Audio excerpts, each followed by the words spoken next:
And we're live. Hello, everyone. Welcome in. Please do come in for Tuesday Tip and Type, as we're calling it, a regular feature for Reedsy Novel Sprint 2025, the challenge where we are inviting you to write 50,000 words of your manuscript in 30 days.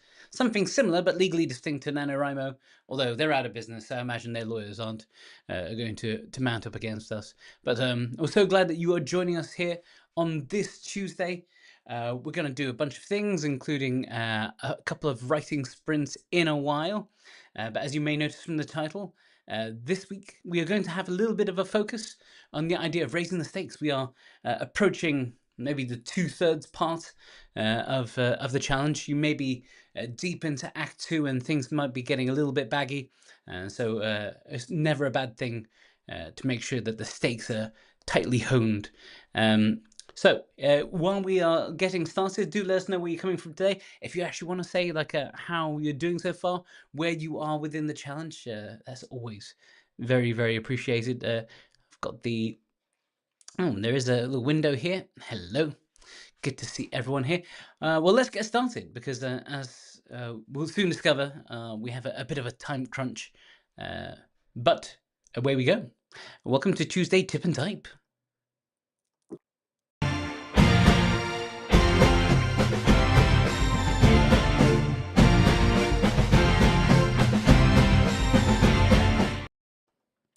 Hello, everyone. Welcome to Tuesday Tip and Type, a regular feature for Reedsy's Novel Sprint 2025. My name is Martin.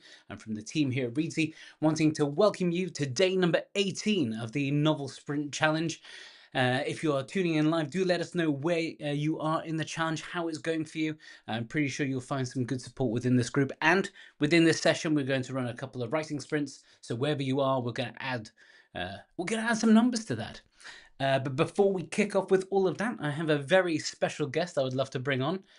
As promised, my guest is a novelist whose books include Second Life, Final Cut, and the international bestseller Before I Go to Sleep, which was adapted into a film starring Nicole Kidman and Colin Firth. Please welcome S.J. Watson. How are you doing, Steve? Hello. Hi. Now, you got caught in a bit of bad broadband today. Yeah, my broadband goes down not that often, but it always seems to be at the worst possible moment. So today was when it went down. Yeah. But so Steve won't be sticking around for the entire thing. Otherwise, we'll probably drive him bankrupt from the mobile charges. However, we'd love to have a bit of a quick chat. As I mentioned, your debut novel, Before I Go to Sleep, did that thing that all debut novels do and became an international bestseller, Sunday Times bestseller. Was that the first book, in a sense, that you had written? Had you written before? Was that your first attempt at a novel? Um, I've written my whole life really. It was, I would say it was the first book I really felt I'd finished properly. Like I'd completed other books before, but they never felt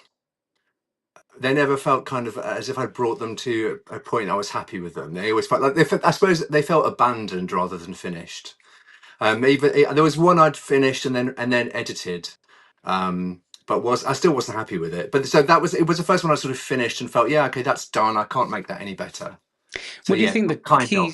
What do you think the key to it was? Did you plan it differently, or did you do a few things during the drafting that just make it come together in a more satisfying way for you? I think it was a combination of things. I think the first thing was I think it was a really strong idea I'd had. So it was the idea would kind of carried me through a lot of the doubtful moments where you think you should abandon it a project. And then secondly, I was on a course, so that really kind of helped me to sort of to focus down. So because I'd got a lot of support, which I think is probably kind of ties in with the whole NaNoWriMo thing in a way. Kind of if you've got some, I know this isn't NaNoWriMo, but you know what I mean. If you've got a group of people who are kind of keeping you accountable, that can sort of really help. And also, I think that possibly the most important thing was I just decided that I was going to just prioritize it. So I stopped thinking of writing as a hobby, and I put it kind of front and center of my life when I was writing that book. So I think that also kind of was hugely instrumental in me actually finishing it. And I think, also, the more you practice, the better writer you become. So it was that. Yeah. So the topic of today's session is about raising the stakes. You are a writer of thrillers, so I imagine that is something that's crucial to that. I've asked you to sort of see if you could pull together some tips. Yeah. Just a bit of background, Steve has a TikTok channel that there's a link to at the bottom there. He gives fantastic tips, it seems multiple times a day. So if you haven't already, sign up to that. But yes, what can you tell us about raising the stakes? Well, it's funny because I was thinking of this because I thought, it's very, whenever I think of whenever I give advice, and often it's kind of slanted towards thrillers and sort of genre fiction or crime fiction, and I've tried to think of some tips and some hints that are actually more, because obviously not everyone is writing that kind of a book, so I've tried to make them more universal, I suppose, no matter what book anyone is writing. And the first one I wanted to talk about actually is kind of I've shamelessly stolen it from somewhere else. So there's a podcast called Script Notes, which is geared towards script writing, but it's a lot of their stuff is around script writing. It's not so much around novels, but they do obviously some of the time talk about story structure.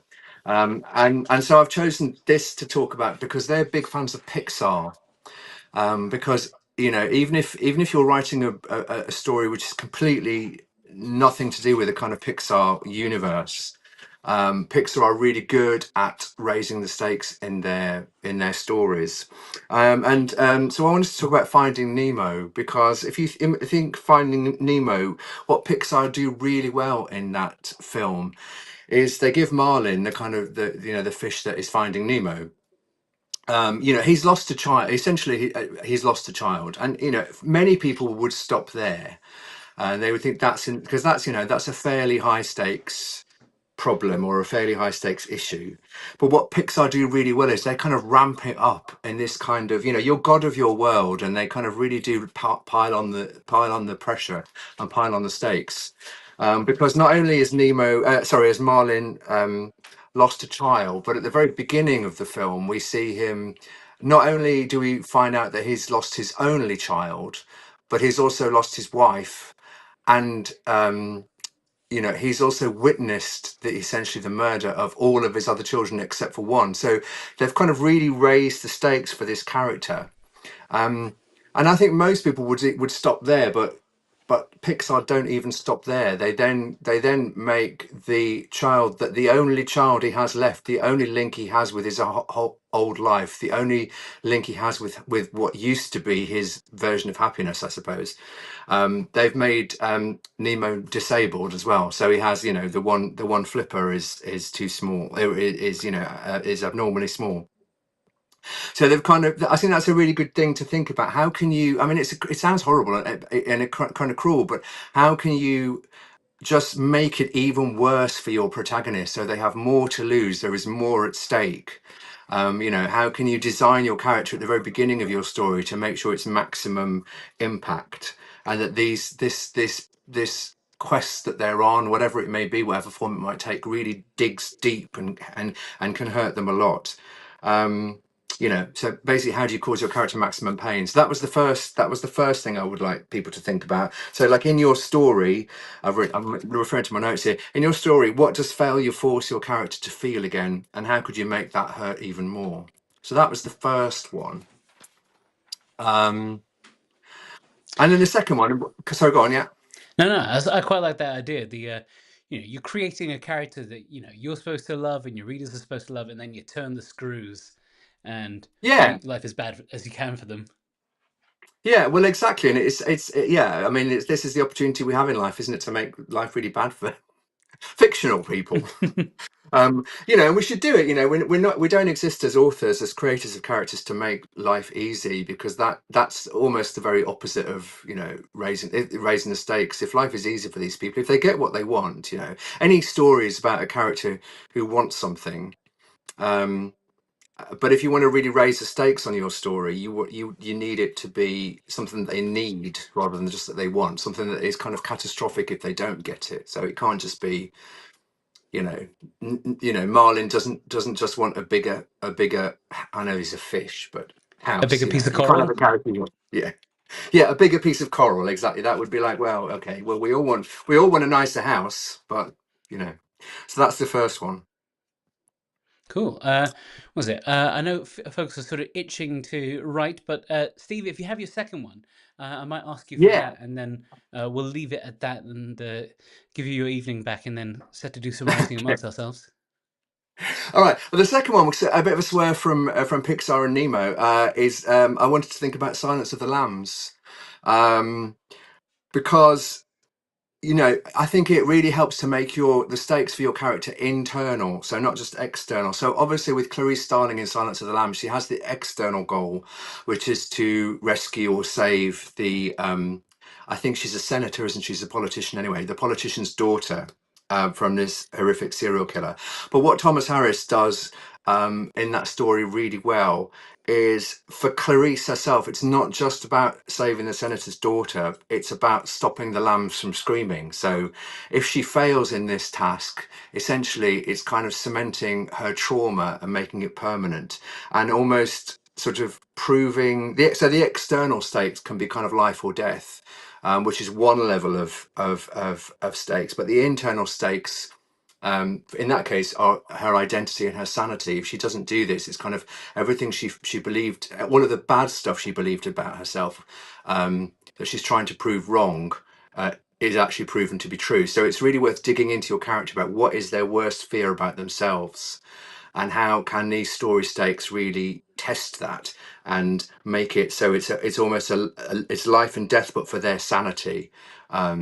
So again, that's not just something that you can do in genre fiction or in crime. You can do that in I think in any kind of novel. Create character stakes that have a real impact on their sense of who they are as a person. So it can feel very catastrophic if they don't succeed. So that's my thing now, I suppose. If you're writing, if you're in the middle of a project, is like, ask yourself, if your character could walk away from their quest, from their challenge right now, what would they be forced to confront about themselves, and make sure there is something they would be forced to confront about themselves that perhaps they don't want to. So that would be my second one.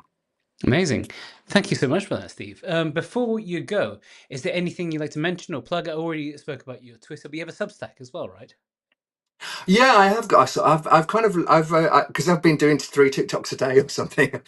I've been letting my Substack slide a little bit, but yeah, I'm coming back to that soon. I've just launched a new thing, which I'm kind of hesitant to mention, because the whole point of it is it's supposed to not be a kind of hard sell. It's more of an invitation, but it's called Time to Come Back, and it's for people.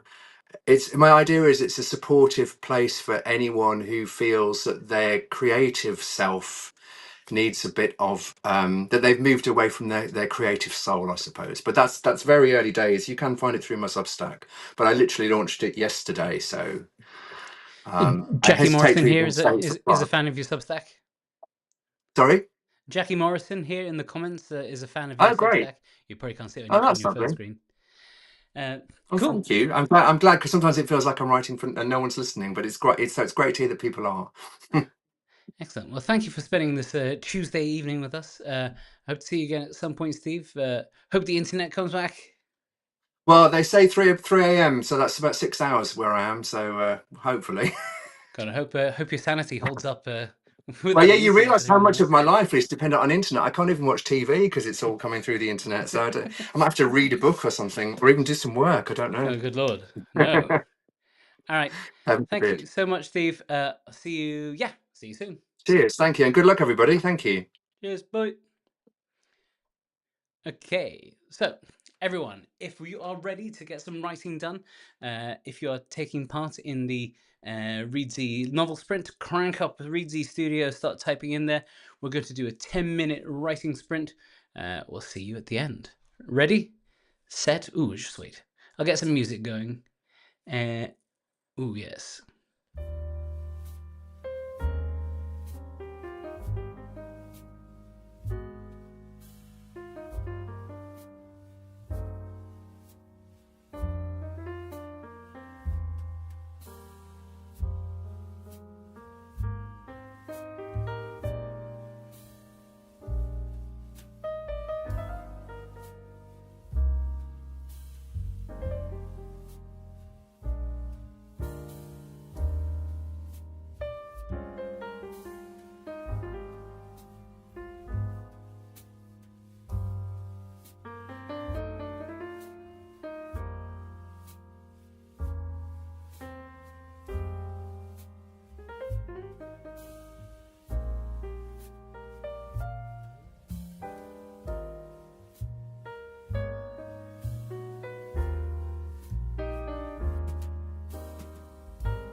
Okay, so ends our first sprint. How's that for everybody?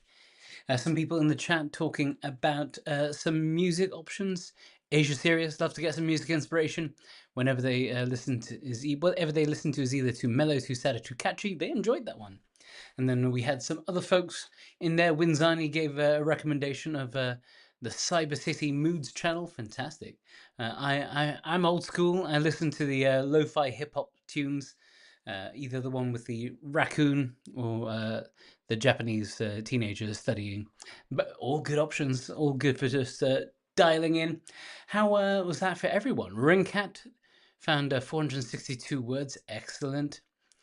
We have had Angry Oats 334, Little Saga 234, amazing. Any amount is good. Chips in, adds to it. Jackie Morrison, also a fan of lo-fi, great background music. I wonder if people who go and create these music tracks do enjoy the fact that people are just backgrounding it, or whether something inside them just weeps at the thought of it. Brooke Olsen, about 200 words of a very emotional scene. It can be hard, but that's fantastic work. Kirsty Gordon, 284. Joe Freitag, only 167. Hey, get rid of that only. It was 167 words you didn't have before. 360. Hey, for Jackie. Thanks to SJ Watson there. Angry O's listens to metalcore. Not all related to the books, but the vibes are good. Is metalcore sort of an offshoot of metal? Heart of Gold feels that a wall of sound is a must. And then 127 for Rebecca Buchanan. Every time they tried to use their type to talk, everything froze. Oh, rough. Well, ABMN97 with 565. Wink, well done there. Well, we're just going to give everyone a second just to sort of recover, shake things off, stand up, take a turn about the room before we jump into our next one. Yeah. So roughly, if anyone wants to sort of share at some point, either in this break or the next one, yeah, let us know exactly what sort of scene you're working on, or what point in the book. Is there some sort of conflict going on that could might trigger something for the fellow writers here? Mariah says they listen to Beatles sometimes and they write, especially when I write my Beatles fanfic called Stand By Me. Fantastic. Fantastisch, as they might say in Hamburg. Chesty says they like D&D style music for writing. What is D&D style music? Is it all like lutes and stuff, or is there a specific soundtrack for modern Dungeons and Dragons players? Cool. Well, if we are all sort of suitably rested, I might pick another piece of music and then perhaps plunge straight into our second writing sprint of the day. And we'll see how things are going. Let me pull up something slightly different musically. I might do something a little bit more udu, a little bit more spacey. We'll see how that is. Let me know at the end. It might not be your thing. If you don't like it, just turn the volume down. You can find your own playlist, perhaps. But yes, 10 minutes on the clock. I'll see you at the end.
Okay, sprint number 2 in the books. How's that for everyone? Some nice sort of low-key chill music, maybe not suitable for everyone, but yeah, hopefully it wasn't overly soporific. Um, was it Tones Turner says must be a sucker for punishment. This is their first ever writing challenge and they're writing a new genre. I feel like we are flowing well. It's just a little more exhausting. It's it can be a bit tiring, like that sort of concentration. It's not something we're conditioned for in this day and age. But well done on you picking that. Oh, or maybe it's the 5 a.m. starts. You know, sometimes you just got to find whatever time works for you. For some people, that means a little bit early before everyone else wakes up. Mariah's got 704 words so far from today. Brooke Olsen is looking at 300 this time. Wunderbar. Angry Oats, 391, so close to 50k. Oh, good. How far are you away from 50k? Could this be the first live crossing of the finish line? Acacia Prods found it irritating. No worries. There's all courses for all horses. All horses for courses. 240 for a Goose Weasel. Although the music was grinding, 300 words for Acacia Prods. Maybe we can get a few more in the next one. Angry Oat says there's 400 words to go, so it's very possible we see a crossing of the finish line. Kaylee Allender, 264 words for this session. 457 for Jackie and a key part of the story. Excellent. Very good to hear. Chesty finds that a midnight is a great time for them to concentrate. Yeah, some people are proper night owls. I'm good in the morning before anyone else gets up. I can get like a good chunk of stuff done at that point. Anytime once the sun goes down, I'm absolutely useless from creativity. Jewish rock music hit 50,189 words today. Congratulations. Very well done. You smashed that one. Yeah, you'll be receiving a reward of 3 months of free Reedsy Studio premium features coming your way. I'll have to check in to see whether that's automatically triggered. Jackie says, got out of bed the other day to write at midnight as the story was in their head. When the muse moves you. Perfect time. Minzani says they're far behind, need to hunker down, try to catch up. Speaking of which, I reckon we can go for our last one here. What do we feel like? Same time again, or do you want a little bit shorter? I'll let you folks sort of decide what the consensus is. We could do an 8-minute one, or we could put another 10 and see how we feel about that. In the meantime, I'm going to try and find something a little bit different musically. Jewish rock music says apparently it's not triggered automatically as they've heard nothing. I'll have a look into that tomorrow. It could be if you have, or if you're already on a free trial of those features, it may be added to the end of that. But by Friday's event, I'll let you know. Cool. Jewish rock music says thank you everyone. The husband feels neglected. This is a month where partners have to go by the wayside. Jackie says 10 minutes went good. Angry Oat says 10 minutes. 10 minutes. We have a quorum. It has been spoken. Let us do 10 more minutes. We'll see if we can get some people over the line. You can do it. This time, I'll start with something I'm not sure of. I'm going to take a real chance on this one. If it's bad, I might switch it halfway through. But here, 10 minutes on the clock. And here we go. Acacia Prods, I'll get some reggae for next time. 10 minutes, here we go.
Okay, that is the end of our last writing sprint for today. How's that for everyone? Let us know there. If someone was close, Angry Oats, were you close to the end there? Did you make it? No pressure if it wasn't. You can save it for tomorrow or later today. Um, yes, Brooke Olson says her husband has accepted the consolation prize of getting to choose his shows on the TV while she has the headphones on writing. That sounds like a good trade-off to me. Um, get full control. Ringcat, 496 words, still working on the same section. Good stuff, though. Mariah, 1,072 words.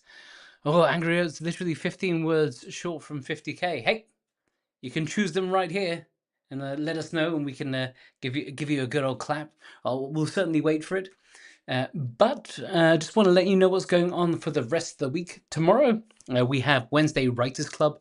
That's usually one where we bring on a guest to give you a bit of a presentation, and we've had one drop out. So instead, I've got a special presentation from Tom Bromley from the Reedsy novel writing courses on group scenes. A lot of people last week when we did something on dialogue expressed perhaps some struggles, some challenges with writing group scenes, but a lot of people talking at one another. So we're going to be sharing that one. I will let you in on a secret. I shall not be here live. I've pre-recorded it already. Me and my wife are off giving blood. We booked it months ago before all this started. However, it should be live. You can do live chat. You can catch up with one another, share your totals. I'll just be on rails. But on Friday, I'll be back at an early time, similar to last time, 1 p.m. Eastern, 10 a.m. Pacific, 6 p.m. here in the UK, for our Friday writing happy hour, where we just have a quick check-in, maybe do a writing sprint before we send you off onto the weekend. Hey, Angry Oats, just did it. 50k done. This calls for...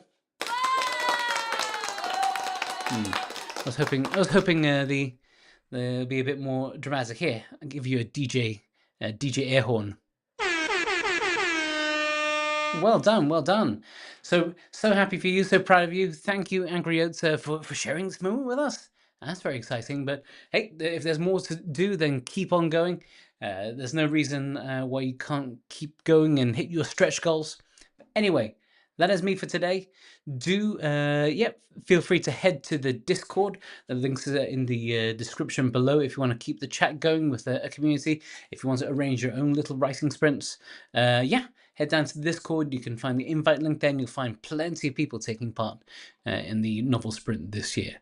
Anyway, thank you all for spending your Tuesday afternoons, Wednesday mornings here with me. Really pleased with it. It could be a bit sad when this is all over, but we've still got 12 days. We'll make the most of it. I'll see you all soon. Bye.